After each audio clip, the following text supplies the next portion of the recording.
राज ठाकरे वैचारिक लढण्याची कुवत संपली का रे बाबा? आजचा प्रकार राज ठाकरे तुला सांगतो, तुझ्या माणसांनी गाडीवर ज्वलनशील पदार्थ टाकलाय हे माझ्या पायाच्या फुटाच्या धुळीच्या बरोबरीचे तुझे विचार आहेत. तुला आव्हान करतो, तू सांग, म्हणशील तिथं मी येतो. वैचारिक चर्चा करू.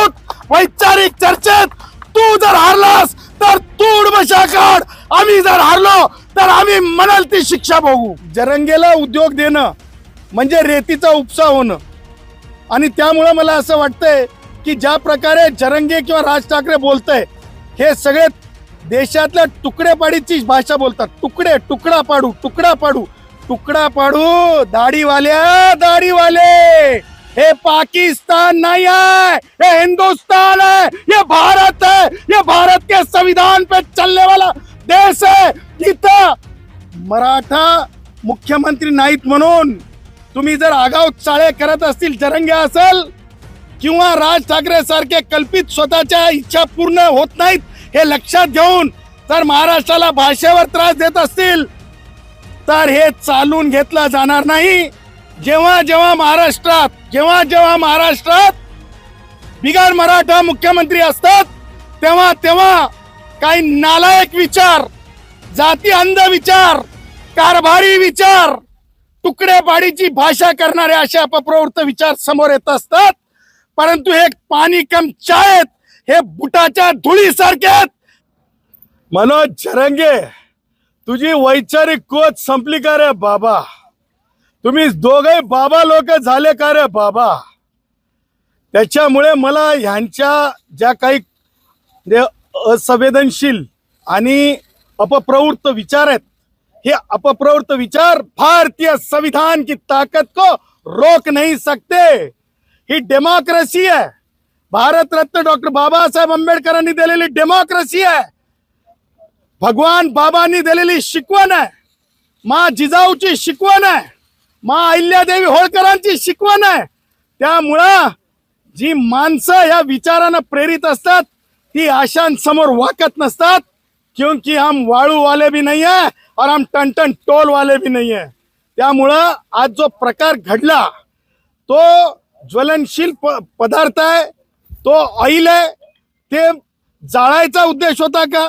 याच्यामध्ये जरंगे आणि राज ठाकरे यांचे अपप्रवृत्त विचाराचे अर्ध्या हळकुंडानं धुतलेले, म्हणजे मी म्हणेल माकड चाळी करणारी, जे दोन पावशेऱ्या पिलेले होते का?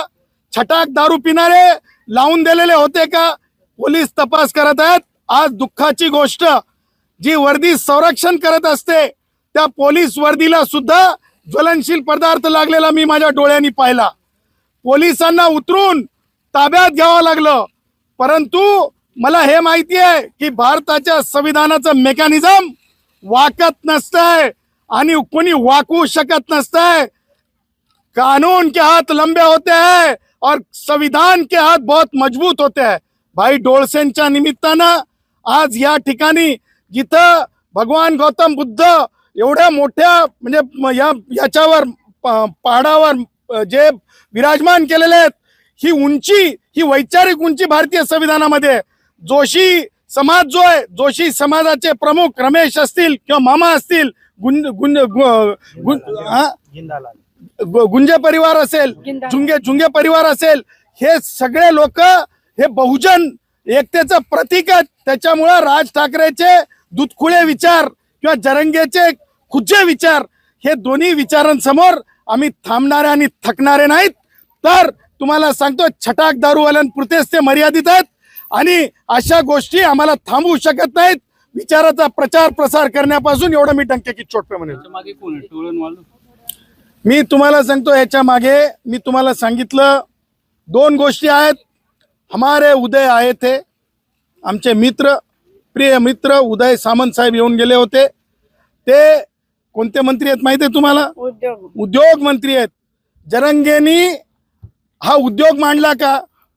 आणि तो उद्योग जो आहे, हे जे आज जे दोघं चौघं जे म्हणजे छटाक दारू पिऊन आले असतील तर त्या हे यांनी मिळून केलाय का? गुणरत्न सदावर्ते यांच्या गाडीवर अज्ञात व्यक्तींनी शाई आणि ऑइल फेकल्याची घटना घडली. या घटनेनंतर सदावर्ते यांनी राज ठाकरे यांच्याकडे बोट दाखवत प्रतिक्रिया दिली. मनसे प्रमुख राज ठाकरे यांचा एकेरी उल्लेख करत गुणरत्न सदावर्ते यांनी आज जालन्यात आपल्या गाडीवर झालेल्या शाई आणि ऑइल फेकण्याच्या प्रकाराची तीव्र निंदा केली. यासोबतच राज ठाकरे आणि मनोज जरांगे पाटील यांच्यावर जोरदार टीका करत वैचारिक लढाईसाठी खुलं आव्हानही दिलेलं आहे. सदावर्ते म्हणाले की राज ठाकरे, तुझे विचार माझ्या पायाच्या बुटाच्या धुळीबरोबर आहेत. त्यांनी राज ठाकरेंना थेट आव्हान देताना सांगितलं की राज ठाकरे, तू म्हणशील तिथे येतो, आपण वैचारिक चर्चा करू. तू जर हारला तर तू उठभाषा काढ, आम्ही जर हारलो तर म्हणेल ती शिक्षा भोगू. सदावर्ते यांनी राज ठाकरे आणि मनोज जरांगे यांना प्रश्नही विचारला, तुमची वैचारिक लढण्याची कुवत संपलेली आहे का? तुम्ही दोघे बाबा लोक झोपलेत का? त्यांनी पुढे म्हटलं की आजचे लोक छटाक दारू पिणारे होते का, असं म्हणत त्यांनी त्यांच्यावर चांगलीच टीका केली. तसेच गुणरत्न सदावर्ते यांनी घटनात्मक मूल्यावर भर देताना स्पष्ट केलंय की भारताच्या संविधानाचे मेकॅनिझम वाकत नसते. कानून के हात लंबे लंबे होते हैं और संविधान के हात मजबूत होते हैं. राज ठाकरे यांचे दुःखुळे विचार किंवा जरांगेचे कुचे विचार या दोन्ही विचारासमोर आम्ही थांबणारे व थकणारे नाही. सदावर्तेंनी केलेल्या या तीव्र आणि थेट टीकेने महाराष्ट्राच्या राजकीय वर्तुळात चर्चेंना उधाण आलेलं आहे. राज ठाकरे आणि मनोज जरांगे पाटील यांच्या भूमिकेवर सदावर्ते यांचा हा हल्ला वैचारिक स्तरावर मोठी चर्चा निर्माण करणारा ठरणार आहे. ही घटना आणि सदावर्तींची प्रतिक्रिया महाराष्ट्रातील सध्याच्या राजकीय आणि सामाजिक घुसळणीतील नवी भर घालणारी ठरलेली आहे. पोलिसांनी या घटनेची दखल घेतलेली असून चौकशी सुरू केलेली आहे.